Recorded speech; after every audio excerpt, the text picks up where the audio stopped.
Is that what the green check mark thing means? Is that we're live? Yes, sir. Cool. We're live.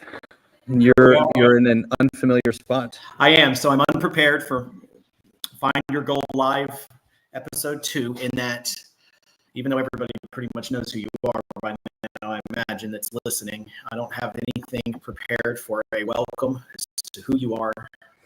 So I'm already not doing so good with my plans. Together for how many years, and you can't just on the spot give an intro?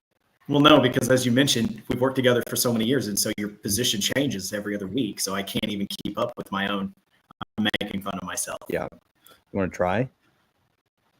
Yeah, so everybody that's listening, thank you for joining. We have literally no one watching. I know.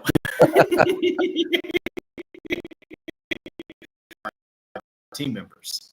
The goal is, though, to not have to email people internally. Well, that would be nice. Yeah, I'm just saying that's my former VP of communications didn't quite get us there, though. No. Well, I also want to be clear. You're the one that's supposed to be taking this over. I am. Yeah, so I'm failing so far at that. And you pointed out that, yeah, I'm supposed to be taking this over. But, you're supposed to be guiding me in that. I mean, I'm paying White Picket Team a small fortune over here at Scoop Soldiers. I did forget to send you an email. Around here. No, I figured we could have fun, though, in all seriousness. We got the Find Your Gold live podcast episode 2 here, and I wanted you to be on it as every aspect of Pet Waste Millionaire, not all aspects and not too quickly, because I do still need to have my hand held a little bit. But yeah, and doing that, we have a little bit of an announcement. Granted, like you said, nobody's watching, but that's okay. Someone's watching. We got one person Perfect. watching. Well, then they can be one of the first to know officially that you have accepted a new role, right? Yep. As Chief Operating Officer of Executive Lawn Care. That just is an opportunity. Yes, that just is an opportunity that popped up on Monday. We had a notice given to us. Mark Brown is leaving us after about 2 years in that role at Executive Lawn Care. It's a company that I own a stake in, as well as 2 other business partners, but no business partners have any day-to-day or even weekly or even monthly, really, responsibilities. And so that's one that we don't talk about often at Pet Waste Millionaire, but Executive Lawn Care, a company that's doing about $3.5 million a year in revenue and mowing around 3,000 lawns a week. I don't know. Do you know the numbers yet? I know you're just getting into this. I know it's about 500 a day. Okay, so we're mowing 500 lawns a day. So not quite 3,000 lawns a week. Yeah, it came up literally overnight. Like the decision was made. Actually, the decision was made in about 5 minutes. Yeah, well, officially it was made within hours. Subconsciously it was made within minutes. Yeah. I mean, the way that you presented it, it was a pretty clear. Like it was clear to me, and I'd be a fool to have not said yes to it. It's an opportunity that I wasn't expecting, but it's kind of everything that I have been hoping for a while. Yeah. And knowing the direction we want to go with White Picket Team, it made absolute sense to lean into this to get the experience, because I believe it will serve White Picket Team and others well in the future as we look to develop White Picket Team as a whole. But knowing it's in the direction of home services and wanting to add value to businesses in multiple facets, I need to understand what it looks like to run a business. Yeah. An executive's perfect for that. I mean, you will be at the helm. You got Jeremy Langlitz as president of Executive Lawn Care. He's that's a fractional role, which means he's not in it on a daily basis. He's there for support, mostly from a financial and accounting standpoint. That's what the president role tends to be when it comes to Jeremy Langlitz as he serves in that role. So he's been in that role for a few years now, but now you'll be COO. What do you envision your day-to-day looking like at Executive Lawn Care? Well, obviously in the initial stages, I've got to learn how things operate, how people do things, what are the objectives, how are things getting done. And from that point, we've talked about the how executive lawn care serves its owners, and I want to continue to maintain that, but it's not in my personality to be okay with just maintaining. And of course, I want to elevate in some way, shape, or form. I don't want to be irresponsible with that objective. And so I think that the first thing that I want to have a hand in and work on is the culture of the team, culture of the business. I think that is part of my personality to focus on. Hey, Michaela, see you there. That's something that's natural for me to focus on and find ways to develop a team that is fulfilled in what they do and the craft that they do on a day-to-day basis. I do believe that has an absolute impact on the day-to-day and the week-to-week and the month-to-month and the quarter-to-quarter and the year-to-year. And so I want to work on that. Good. Work on the. So you're gonna be able to apply and be able to lead and actually do what you do at Executive Lawn Care as the leader of that company, while simultaneously building as a partner, building White Picket Team and building out the accounting service line that we will offer, the bookkeeping services. But even beyond that, you'll be able to take what you learn in Executive Lawn Care and leadership development and building up culture and building people up. And you'll be able to hopefully have a huge impact on other home service businesses in your role and in your our partnership at White Picket, right?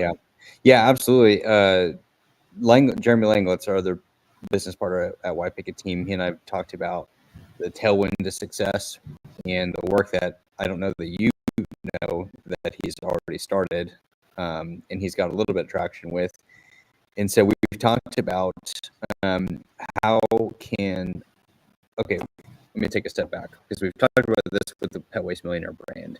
How a lot of the stuff that you're teaching and some of the videos that we're putting out, this is stuff that you've been there, done that. It's something that you have done and been successful with, but it's not something you're currently going through right now. And there's challenges and relevancy with that, with your audience. I think this is a good opportunity for me as I'm actually stepping into this journey. This is new to me. And so there's a lot that I'm going to learn. Let's document this. And I think that through that documentation and through Jeremy and I talking about what he knows and can help me learn even more on the financial side of running the business, that in of itself could be content for the White Picket Team branding. And so, and tailwind to success, and how do we coincide both of those things together? But at the same working, we can begin to quickly apply this to actually serving other people. So I don't think it necessarily has to be all right, I'm going to do this for a year, and then at the end of this year, then we can start doing stuff. I think it can be in real time. Agreed, 100% agreed. In fact, I tell you, you're doing it wrong if you're trying to wait a year to gather that information. You should be doing it in real life. Yeah. Well, I know. Yeah, my bad. Life, PJ. Sorry, I got to give you. No, we need to do that, and you need to continue that. Frankly, I'm going to miss it, and I'm going to miss it because, like I said, when we talked literally on the phone hours after this kind of came about, unfortunately, you and I are just not going to get to spend 3 days a week together anymore. Was that the biggest selling point, maybe? No, it wasn't. Okay, so here I'll be transparent. When you told me that, when you were laying out, okay, here's the role. I was reading between the lines as you were talking about executive lawn care, of what this means for me at White Picket and what I have been doing. Obviously, it means I'm not going to be spending nearly as much time working with you, Chorbie, Scoop Soldiers. And it's not necessarily, I mean, yes, the things we were working on, I'm not abandoning it necessarily, but I'm stepping away from it for now. You're delegating it. You're still leading aspects of it, but you're delegating almost everything. But what it also means is I'm just now going to be spending all my time in executive lawn care, most of my time, I should say, and I'm not going to be spending as much time with the people at Chorbie and Scoop Soldiers and Pet Waste Millionaire, and that made me sad. Yeah. I was upset hearing that or knowing that, but I know that the opportunity is much bigger, and it's all obviously not a goodbye forever. It's a see you every now and then. Yep. See you a little less. We'll have our focuses a little more spread out, which at least between the two of us, and in almost every way, we are getting more focused. Yeah. But between you and me, we'll be spending much less time together. Okay, so let's keep this moving along here. Let's talk more about executive lawn care. What questions could I answer for you? And as you're gathering, I know you were asking me questions this morning, asking me questions a little bit yesterday. You're diving into the books. We're pretty transparent around here. Why are we overpaying for leases? That's what I want to know. That's a fantastic question, actually. No, I really think that there could be something there. So first off, for the audience, we lease vehicles from companies that Josh and I own. So Josh and I own transportation companies, and those companies are the companies that buy our vehicles. We have two of them, and they buy the vehicles. They finance them. Almost every situation, we do not pay cash for our vehicles. We finance, and in most cases, we finance 100% of the vehicle. We have good credit, so that usually means good interest rates. At least good interest rates are relative in 2024, but competitive interest rates. So DeValle, Cahill, McCoy, i.e. doing business as Executive Lawn Care, needed a truck. Of course, the options were finance it, lease it, or pay cash for it. Well, paying cash for it takes cash out of the business. So that's either going to be cash out of my pocket from the way of distributions not coming to me and my business partners, or coming out of our savings account, our emergency fund at Executive Lawn Care. That wasn't a good option. Well, you always have to have a guarantor. Like, almost nobody is wealthy enough in business to not have to personally guarantee, at least early on. And even to this day, we still personally guarantee almost every bit of debt we take on. Not everything, but almost everything. So you've got DeValle, Cahill, McCoy, a company where all of its owners are fully removed from the business. Which one of those owners is responsible for personally guaranteeing something when none of the owners are officers of the company? Yeah. And so that's where it makes sense to say, okay, Executive Lawn Care is not going to buy its own vehicle just for that alone, that right there. No business partner is an officer of the company. Nobody is really in a position to personally guarantee that vehicle. So instead, we happen to have E.J. McCoy Enterprises that leases a fleet of 30, 35, 40 vehicles to Chorbie. And instead, that company just bought the vehicle and now leases it to Executive Lawn Care. And of course, that's your vehicle that as part of your compensation, you'll have that vehicle to drive. In a nutshell, and I know I probably made that more boring than it needed to be, the reasoning ultimately comes down to there's nobody at Executive Lawn Care to personally guarantee the debt. We don't want to necessarily write a check out of cash. This makes more sense. Yeah. Hear me. I have no problems necessarily with that. But when I was looking back over the week to week in the P&L on vehicle leases, it's like $1,000 a month. It was like $241 a month, and then it jumped to biweekly, but it was $750 and $940. Well, that's something we'll have to look at, and that is something we do need to break down. And the person to actually go directly to for that is Jeremy and Michael McCord, our controller. Yeah, they're the one. Michael's the one that fully controls that because it shouldn't be changing like that. It should be the exact same amount.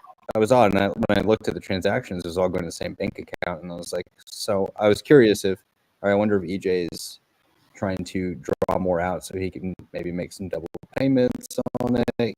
No, it has nothing to do with that. It also might be just a misbooking. As good as we are at accounting, things can still be misbooked.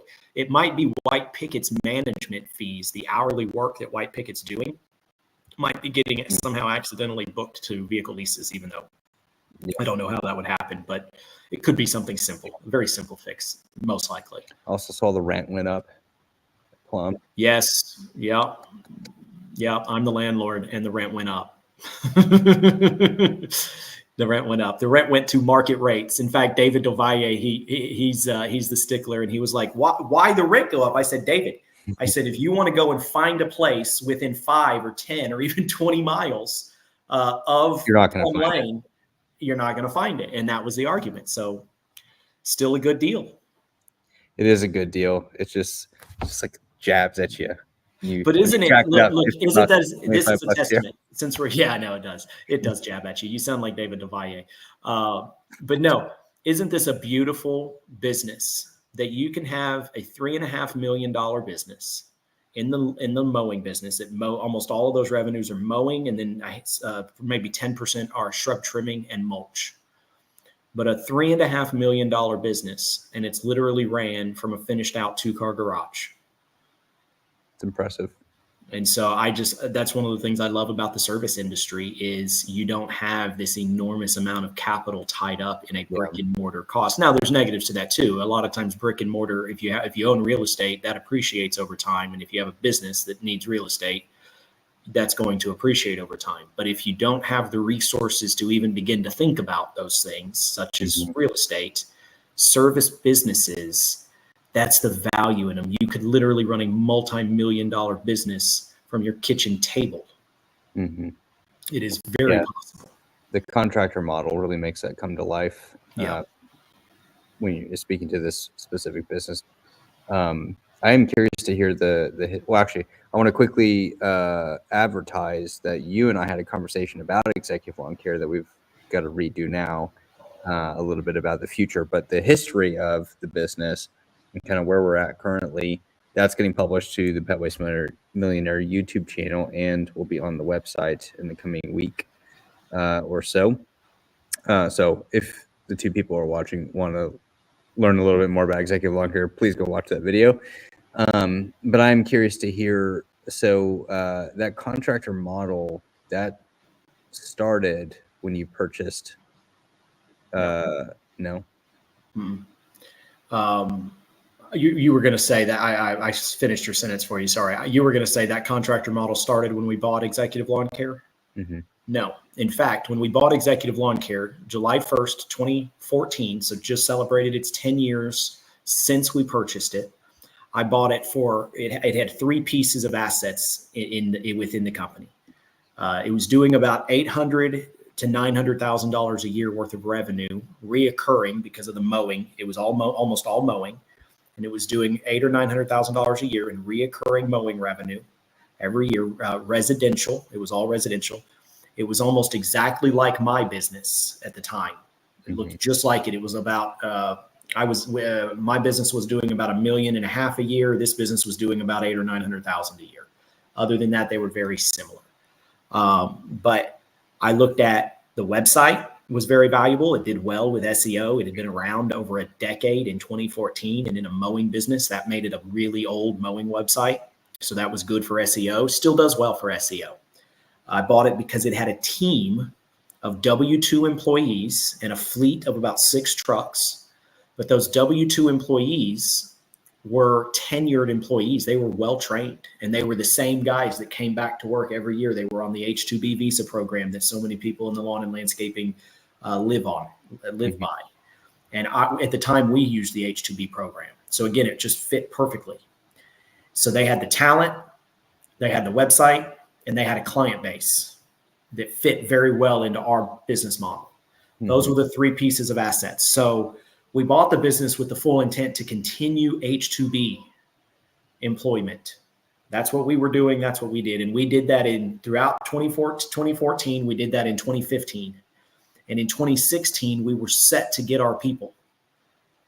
But there were delays with the Department of Labor with the H-2B program in neither company. We were set in 2016, which was really the first year Executive Lawn Care was going to spin off and be its own independent company after a year and a half of being part of Emerald Lawn and Landscaping, what is today Chorbie. It was going to spin off and do its own thing. And really, even when we relaunched Executive Lawn Care, we bought a mowing truck. We were going to mow yards just as we traditionally did with our own mow crews, H-2B, W-2 employees. We buy the truck. We own the equipment. We were going to just build it that way. And we weren't getting our people in 20 when we launched Executive Lawn Care, and separately we still had Emerald as a competing business.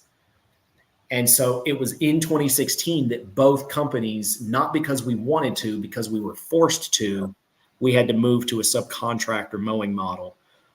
And from there, yeah, it allowed executive lawn care to scale, because rather than being worried about fixing a lawnmower, we didn't own any lawnmowers.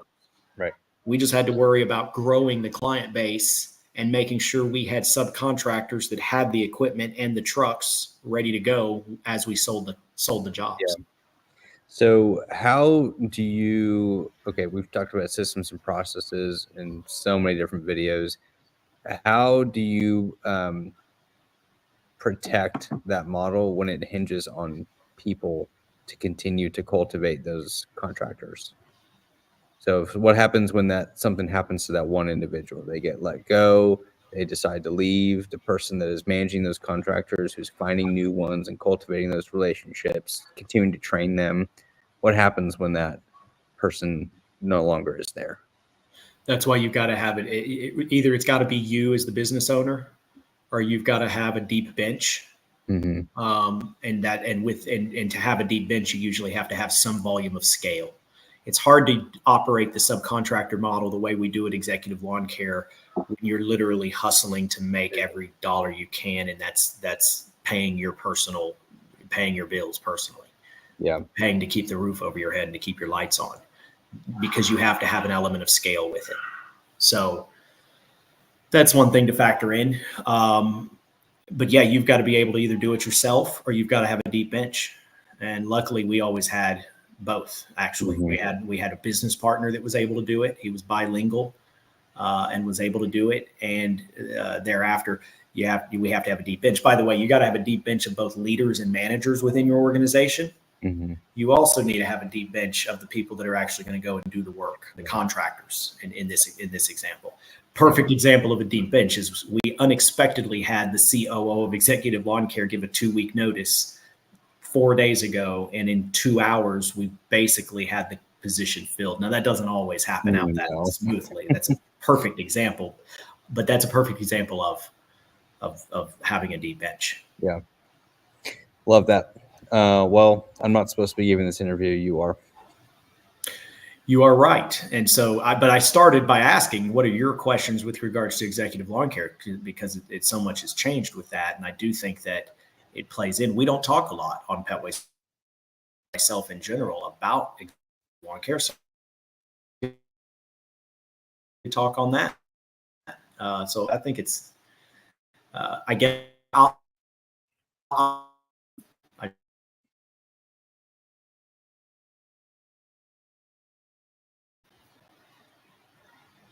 You there? I'm back.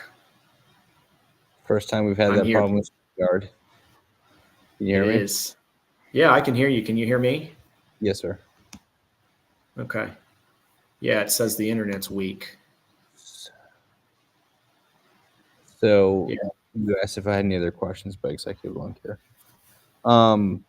What I would like to know more about is marketing. I know Langlitz is in the process of getting me connected with Kobe and getting added to those accounts so I can go back and review history. But I am curious to know about marketing spend, acquisition costs, conversion rates. I've looked at the data from previous years, and I've seen how the conversion rates have climbed, but also the client counts have gotten cleaner. And so it's interesting to look at that pattern. Yeah. Because I think you've had years of conversion rates being relatively high, but that data isn't clean. And so it dropped and then it went back up. And so it's just progressed. And how does marketing play into that? That's what I'm curious of right now. Yeah. No, the thing I would say for sure that would also be helpful to the audience would be, generally speaking, 6 to 8% of your revenues are going to be budgeted to marketing. In any kind of established business, 6 to 8%. Now, you could be more aggressive and go to 10 for sure, which I would always encourage in a lot of ways. I wouldn't encourage an executive lawn care because that comes out of our profit. Right. But I would say we budget executive lawn care 6 to 8% historically to be able to grow. And yes, cost to acquire a customer has gone up. Our conversion rates have fluctuated. They were really high for a long time. They got really low for a brief period of time, and now they've stabled off at more what they should be. But in general, a conversion rate in the mowing business should be 2 out of 3. You ought to be able to convert 2 out of 3 of every lead you get, 66%. If you can get to 70% or north of that, you're doing really good. If you are in the low 60s, you're doing okay. If you get into the 50s, you can do better. And we've seen that. I've seen that at Chorbie. I've seen that at Scoop Soldiers. I've seen that at Executive Lawn Care over the years. But the cost to acquire a customer has also gone up. There's been a lot of change in that in the last 4 years. Mm-hmm. Yeah, a lot of change. So Google Ads, Google Guaranteed, those costs have gradually just continually inched up. Has most of your leads come from Google Guaranteed Executive Lawn Care? I would say most of our leads from Executive Lawn Care, and this is a perception more so than fact because I am not involved in the day-to-day. But my understanding and being in a quarterly and or before that, a monthly meeting with Mark at Executive Lawn Care, they come from organic search engine optimization. They come from paid Google Ads. And more recently, paid Google Ads being sponsored ads, the ones up at the top, the traditional PPC, pay-per-click. Search. Yes, thank you for the proper terminology, search. Google Guaranteed is something that we know works very well for collecting mowing. We know that thanks to David DeValle. It has worked at Executive Lawn Care, but we have not leaned into it, I think, as hard. There's a lot more opportunity there. But you've got to have the people to answer the phone, and you've got to have an aggressive sales. I say aggressive. You got to aggressively be able to answer the phone and give them the information and convert them right then. Yeah. I have started to go back through our VoIP system and listen to recorded calls, sales calls, customer service calls. Good call. Are we using Ring Central at Executive Lawn Care? What's this? We are? Yeah. Mm-hmm. Yep. I've got some thoughts on it. Have a good weekend, sir. We'll see you. Got some thoughts on it. Yeah, we can do better. It'll be fun, sir. I'm excited for you. I'm really excited for you and for that team. I'm excited for the executive team, the Executive Lawn Care team, I should clarify. Yeah. Yeah, I'm excited too. I think it's going to be a really fun journey. By no means easy. I'm looking forward to a challenge and having ownership of it. It's going to be really good. I'm also excited to see you take off with this podcast, with this live podcast. Yeah, so about me having to do a lot of the work. We're going to have to figure that one out. I like to have somebody to delegate some of those things to. We'll figure it out, though. You know what? You mentioned it earlier, how I suck at arguing. And I brought up some good points, but not enough points, or didn't argue it in a way, talking about potentially creating new social media channels or accounts. Yeah. Talk to me about what your thought process was. And I don't know. Go ahead and tell me that I'm right. That's my problem is I don't know how to articulate my arguments. I don't feel confident enough in my expertise on social media and general platforms to know. And in the context of what I sent you this morning, I was listening to some Gary V, day trading attention. I was listening. I think I was probably on chapter 3 this morning. Anyway, I think he was directly talking about niche down and being niched down. And he was talking in those contexts, and something specifically to what he was talking about. Didn't specifically say you should have multiple platforms. You should have multiple channels. Didn't specifically say that, but it alluded to it.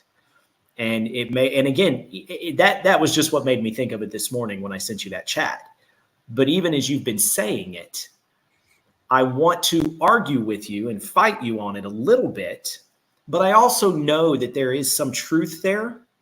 And I just want to encourage you to push it a little bit, figure out your point there. Because right now, while I don't really fully know why I don't like it, you don't fully know really why you do like it. Well, firstly, it helps when I'm arguing with someone that understands it a little bit more. Wow, that's the nicest thing that's the nicest way to say it's hard to argue with you, EJ, when you don't know what you're talking about. A little bit. Here's what I feel confident in. I have seen examples from several people that I personally know that have from scratch picked one platform, niche down very, very pinpoint, and created content without a team, and they were able to gain attention quickly in the thousands of people to follow them because they focused on one thing.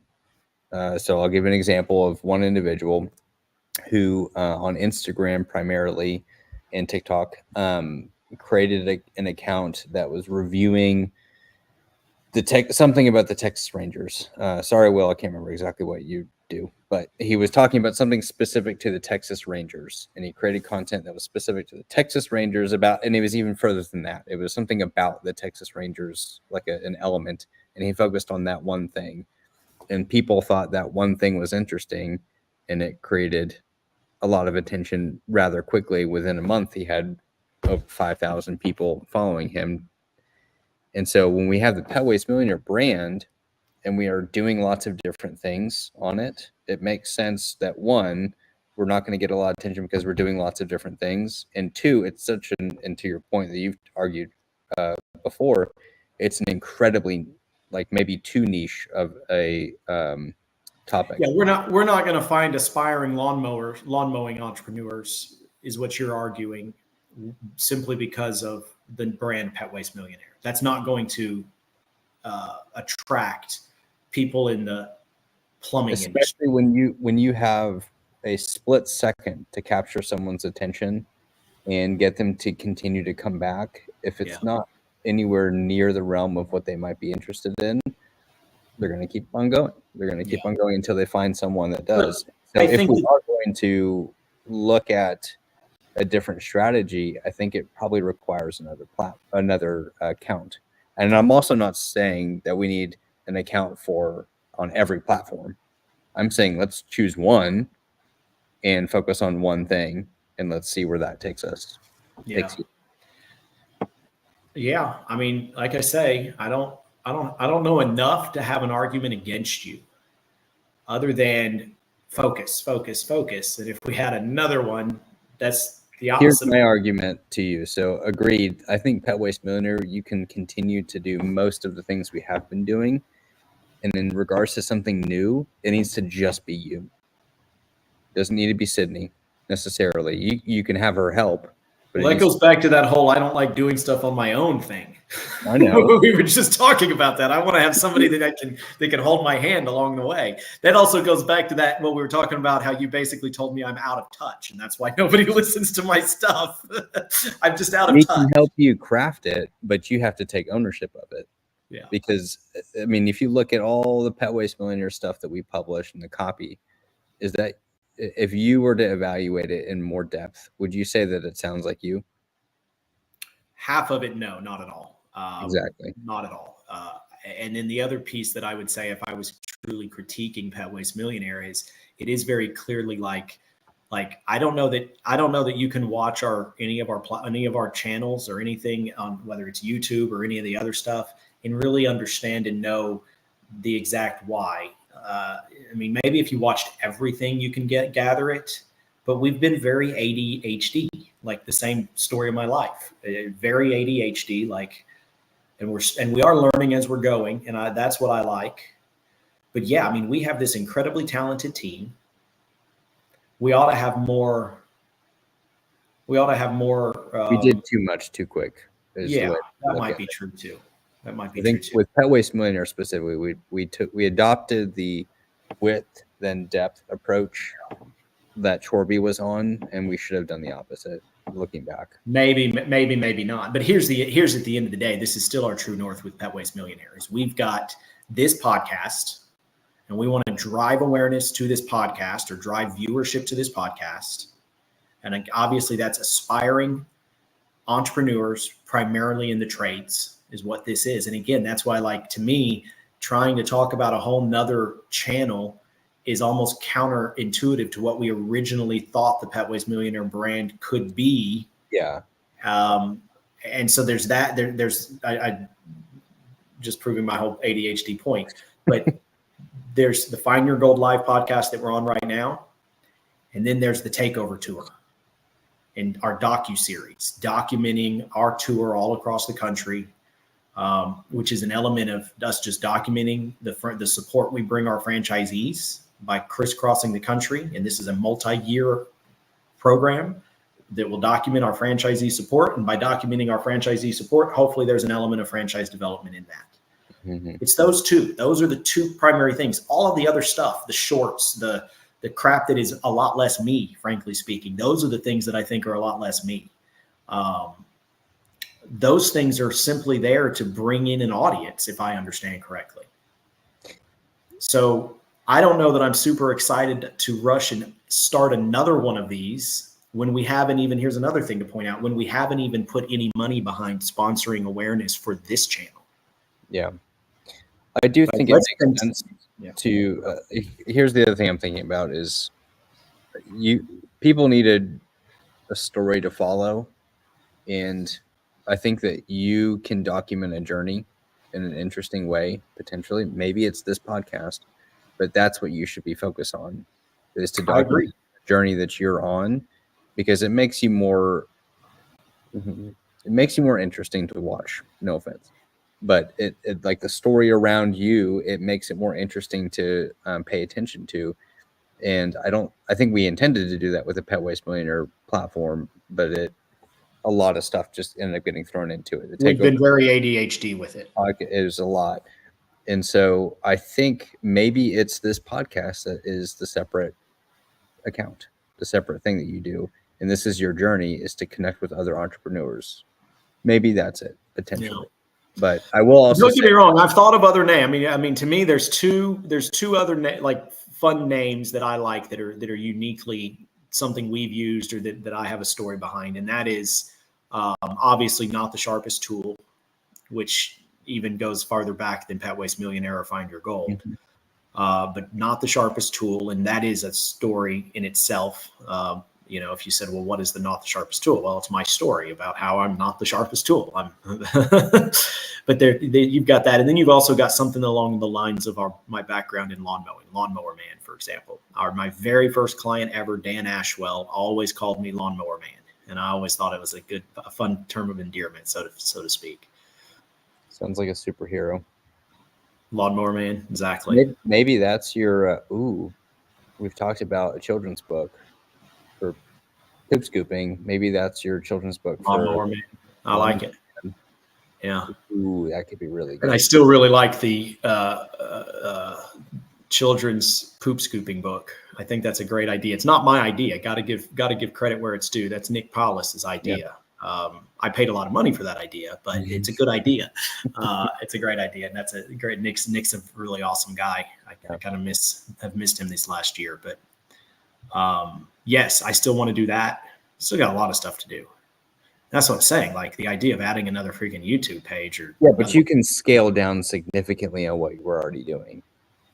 Fair enough. But we've also got a lot of research put into what we're already doing. It's almost like we're starting over. What I'm saying is you scale down significantly on what already has been done, but you free up space to be able to help guide you in the process of starting something new. And I'm not saying that new thing needs to be an everyday occurrence. Right. In fact, I think that might, we've done this before 4 times a day on all major social platforms. We've been there, done that. I think it added value in a different way than we were expecting, but I think that I don't know that I would go that route this time. Yeah. Looking back at it. Let's segue. Let's talk for a second about the franchising industry. This week was another big week, if I'm not mistaken, in terms of the macro, the long term.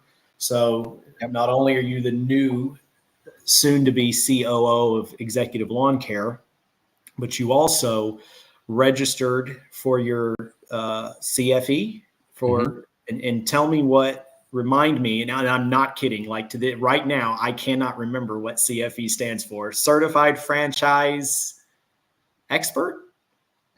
Every single time you say expert, And I know this is why I'm not the sharpest tool. I'm telling you, this is exactly it. What is it? CFE is what? So the International Franchise Association, IFA, has a certified franchise executive program that people can pay for. It's essentially going back to school so that you can have 3 letters after your name. It's Sorry, it's an MBA for the franchise for industry. franchising industry. Yeah. So it is primarily an online program.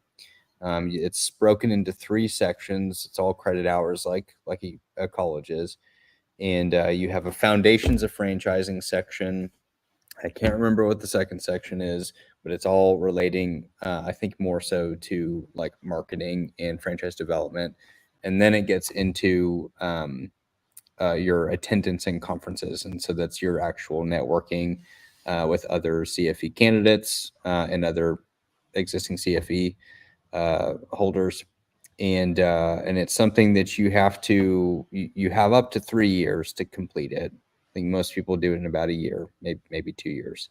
But it's something you have to renew every 3 years, I believe. But the value, we've talked about this before, of other individuals who may have the knowledge of everything that you would learn through this program. But the other additional value that you get out of this is the networking. It's the people that you meet. Relationships. Yeah. And so that in and of itself, my hope is to be able to, number one, I want to learn the landscape of franchising in more depth. But number two, I need to know people. I've generally adopted the approach that I prefer to have a fewer amount of relationships with people, but make those relationships with those individuals solid. Be really good friends and acquaintances with a smaller amount of people. And I think that has the potential to have a better impact in the future, as opposed to shotgunning out and knowing literally everyone, but it's all shallow. I don't want to do that. Yeah. No, So, and the industry, the franchise industry it's a relationship industry. The entire industry is networking and relationships. It's about elevating. The entire industry is about leadership development and elevating business. yeah. And that's why I believe in the industry the more I've gotten into it. But I also very much so believe that it's a bright spot for you for your future. It's something that I think you will do really, really well in as a certified franchise executive, not expert. I got it. I need to remember executive. I keep saying expert. Well, but now one rule, by the way, we're not franchising executive lawn care. Don't intend yet, anytime soon. Well, yeah, I don't know. Well, we'll see. I doubt it. I highly doubt it. Knowing its purpose, I highly doubt it. Yeah, but we'll see. Yeah, you've said that to me multiple times you have a bright future in franchising, and I've always like, oh, it's nice and feels good to hear that, but what does it actually mean? That's something that I know that I have to figure out. I don't exactly know what that means. I'm sure I don't know for sure what it means either, but I think you're well suited for the industry, and I think the industry can be lucrative for all parties, and brings value. That's why it's lucrative, because it brings so much value to people. And I think you could do I don't know exactly what it means either, to be honest with you. Yeah. That's the unknown I like about White Picket Team. We know we're going to build a bookkeeping department as a piece of White Picket Team. But the other piece to that, the leadership development, consulting, whatever you want to call it, there's an enormous, it's open-ended. We don't know until we go and develop networks and relationships and find the needs and find where we can best fill those needs in both the franchise industry as well as the trade industry as a whole. Yeah. I don't know. I look back 10 years and 15 years to what I envisioned 10 and 15 years ago, and what pieces of those visions came to fruition the last 10 or 15 years, but also how much I just had no idea about. And that's what I love about business. So I like getting into business. Yeah. Yeah. It's a ride. that if you're well suited for it, can be incredibly fulfilling. And I think I've always operated out of a fear and a need for control of everything. And that's why I think I was a good employee for a long time. And I think that tide has begun to turn over the past year or so, that I really want to try things and I want to fail and learn from it, but do it in a capacity that have ownership in it, like not as an employee, Right. as an entrepreneur. And I have no idea where it's going to take us, but I'm excited to continue to lean into it. And like you said, it is fully about adding value to people. And if we can do that at scale, that's incredibly fulfilling. Yeah. Awesome. Yes, sir. All right. Lastly, fun question, and we'll wrap up. Got any fun plans for the weekend? We're going to a birthday party. Our friend's son is turning. Sav, I hope you're not watching this. Henry's turning 5, I think. And then I think that same day at the same house, we're doing like an Olympics party thing. I don't know exactly. I don't make the plans, EJ. I get told what I'm doing on the weekends. Get told what you're doing on the weekends? I didn't realize last week I was going to be extending our concrete patio, but sure enough, Saturday morning, we're digging a hole. Wow. Okay. That's a big project to not know you're going to be doing it, but yeah, it was great. So great, in fact, that I paid 3 people to do the rest of it for me after I dug it out. Okay. One other question follow-up question on your weekend. Do you do any weekend work, and what does that look like if you do? So on the weekends, in many ways, I wait for it to hit me. So I don't plan necessarily on like at this time I'm going to be doing this thing. Yeah. Unless it's like Sunday mornings Sunday evenings at the very least, I'm going to be going through and just prepping the emails and looking at the schedule for the week, things like that. But if I am home and there's nothing major going on and I get an idea or I know there's a project I need to work on and I just get the urge, then I'm going to ride the wave and I'll work on it until I'm done working on it. Sometimes it means I spend 25 minutes working on something, and sometimes it means I spend 3 hours working on something or more. That's my weekends. And Alex, it's creative. You use it as like some that. creative times. If something creative comes up, and like you say, Sunday night's always a very productive time to prepare for the week. Makes the week so much more productive when you're preparing Sunday night rather than coming in on Monday morning and like, well, what am I going to do this week? It doesn't usually set you up for success. So I like it. Yes, sir. Well, good stuff, sir. All right. Well, Ben Gonzalez, COO of Executive Lawn Care. Thanks for being on the Find Your Gold live podcast episode 2, and for all of your support here with Pet Waste Millionaire and all that you've done and will continue to do. Thank you. I'm pretty disappointed in you. Why? Because I still need you to help me get these things scheduled? No, not that part. On the fact that this freaking podcast is called Find Your Gold, and the one question is, how did you find your gold, or how are you finding your gold? And you didn't even ask it. I'm not even going to answer it. You're not wrong. You're totally right. This is by the way, this is what I still need your help with. I mean, didn't I even tell you after the first Find Your Gold with Ethan last week? I told you I need you to send me an email that's literally got like my talking points. I gotta for the 2 people watching. I already did that. Well, you did it for the first one. I need you to do it week by week. But no, I started to make a Biden joke, but I'll leave it at that. I need a list to go off of. Maybe it'll be renamed in episode 3 already to Not the Sharpest Tool. It might be more. Probably more akin to our situation right now. But you're finding your gold, and you're still finding your gold. And I think I look forward to watching you do it over the next 3, 4, 5, 7 years. Thanks, man. I'm looking forward to it, and I appreciate the support that you have given me for years, and the continued support means a lot to me. Absolutely. I love it. I wouldn't have it any other way. But in all seriousness, I'm disappointed in myself too. So we've got to work on this for episode 3. All right. Sounds good. Thanks, Ben. Make it a great one. You too. See ya. And thanks for watching, everybody. Make sure you follow, comment. We're getting better one day at a time. So I'll ask the question in the future. How are you going to find your goals?